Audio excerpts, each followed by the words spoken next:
ఈరోజు మనం చూసాము వీణా విషయంలో. ఎందుకంటే అరవ శ్రీధర్ విషయంలో ఎఫ్ఐఆర్ నమోదైంది. ఇప్పుడే మాకు ఎఫ్ఐఆర్ కూడా వచ్చింది, మీ అందరికి షేర్ చేస్తాను.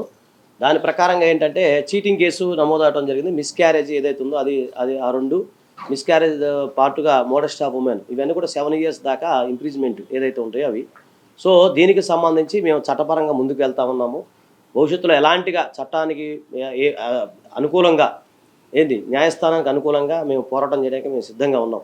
సో గతంలో 2 విషయాలు అందరికి వచ్చినాయి. ప్రత్యేకంగా మన ఛానల్స్ అందరికి చెప్పేది ఏంటంటే దయచేసి ఈ వీడియో అందరికీ షేర్ చేయండి. ఎలాగంటే మిస్క్యారేజీ విషయంలో 18 నెలల్లో 5 సార్లు ఎందుకు అబార్షన్ అవుద్ది అని అన్నారు. కరెక్టే. నేనేమంటున్నానంటే అబార్షన్ అంటే సర్జికల్ ప్రొసీజర్ కాదు. ఆ రోజు కమ్యూనికేషన్ గ్యాప్ వెళ్ళింది.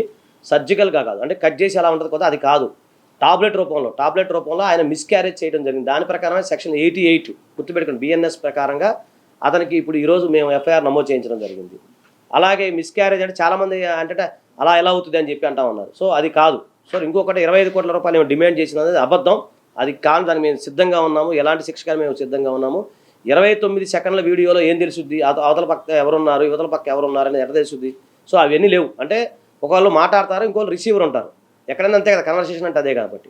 సో అలాంటి కన్వర్సేషన్లో అవతల పక్క వాళ్ళ వ్యక్తి ఎవరో, ఎవరిని అడిగారు, వాళ్ళ పేరేంటి, వాళ్ళ వివరాలు ఏంటి, అవన్నీ లేకుండా ఏదో ఫేక్ వీడియో చేశారు. అది మేము దానికి కూడా చట్టపరంగా చర్యలు తీసుకుంటాం. ఎవరైతే దాన్ని రిలీజ్ చేశారో వాళ్ళపైన డిఫమేషన్ సూట్ ఫైల్ చేస్తాం.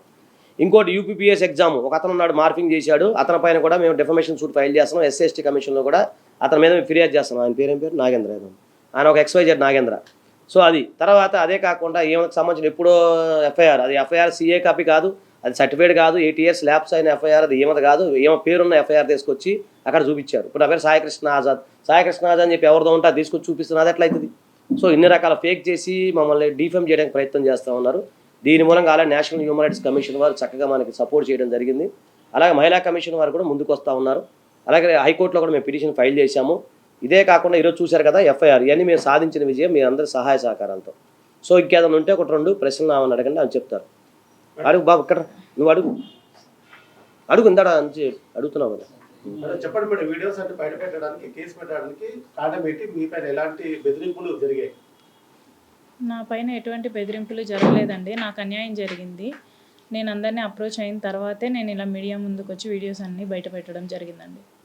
సో అంటే మిమ్మల్ని ఇలా చంపేస్తాను, మీ పిల్లలు కానీ భర్తలు కానీ అన్నారు కదా, సో దానికోసం వచ్చారా, లేకపోతే వేరే మీ డిమాండ్స్ లేకపోవడం వల్ల, అంటే మీ ఇద్దరి మధ్య లేదా ఫైనాన్షియల్ గొడవలు అవడం వల్ల వచ్చారా? ఫైనాన్షియల్ గొడవలు అవేం లేవండి.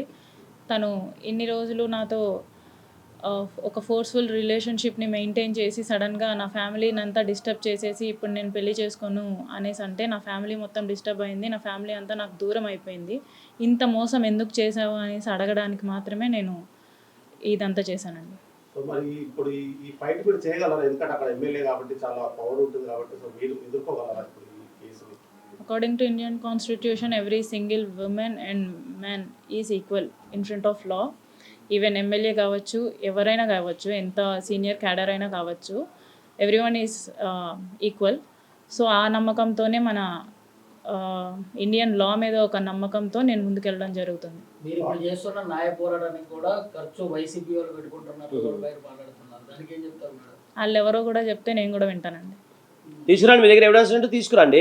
చెప్పడం ఎందుకు, మీరు ఆరోపణలు చేయడం ఎందుకు? మీ వ్యక్తిగత జీవితం అంటే మీ వ్యక్తిగత సమస్య ఇది, దీన్ని రాజకీయ పరంగా ముందుకైతే పోతుంది, దాని మీద అది వాళ్ళ ఇష్టం. రాజకీయం నేను చేయలేదండి. నేనైతే రాజకీయంగా చేయొద్దనేసి అంటున్నాను. సో రాజకీయం చేస్తుంది మాత్రం అవతల వాళ్ళే.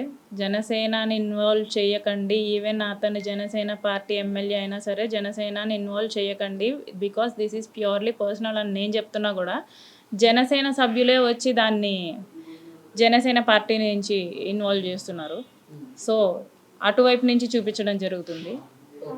అది మా వ్యక్తిగత సమస్య. అది నాకు ఎవరైతే వీణా ఉన్నారో మా ఇద్దరి మధ్య ఒక వ్యక్తిగత సమస్య. అది దాన్ని మేమే పరిష్కరించుకున్నాం. దాన్ని ఏ విధంగా పరిష్కరించాలో కూడా మాకు తెలుసు అన్నట్లు ఇప్పుడు ఎమ్మెల్యే గారు అయితే డైరెక్ట్ రెడీగా ఉన్నారనమాట. అంటే ఎదుర్కో అది చట్టం చూసుకుంటే తమ్ముడు, దానికి ఏముంది కానీ చట్టం తరపంతా అని తీసుకున్నాను.